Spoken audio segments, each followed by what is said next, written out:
No salão celestial, perguntei ao apóstolo Paulo sentado em seu trono: como é que pode ter sido assim? Eu pensei que você apenas estava sendo humilde, perguntei.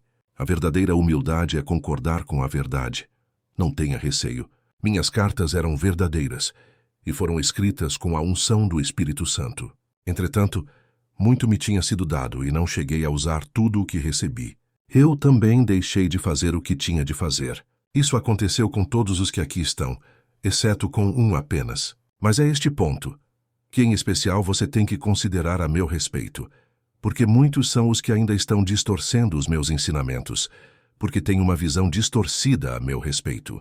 Como você viu a progressão em minhas cartas, parti de um sentimento de que eu não era inferior, nem mesmo aos mais eminentes apóstolos, passando depois a reconhecer que eu era o menor deles, e então que eu era o menor dos santos, e finalmente entendendo que eu era o maior dos pecadores. Eu não estava apenas sendo humilde. O que eu estava dizendo era a pura verdade. A mim o Senhor confiou muito, muito mais do que eu usei. Há apenas um aqui que completamente creu, que completamente obedeceu, e que verdadeiramente consumou tudo o que lhe havia sido dado para fazer. Mas vocês poderão fazer muito mais do que eu fiz. Sei que você está falando a verdade, contestei com muita brandura. Mas você tem certeza que essa é a mensagem mais importante que você tem para nos dar em relação à batalha final? Tenho certeza, replicou ele com muita convicção. Como disse, aprecio a graça do Senhor ter usado as minhas cartas da forma como ele as tem usado.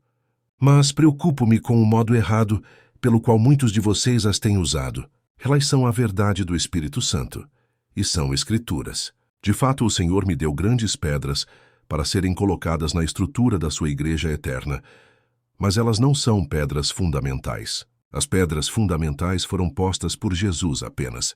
A minha vida e o meu ministério não são exemplos do que vocês são chamados para ser. Somente Jesus é o nosso padrão.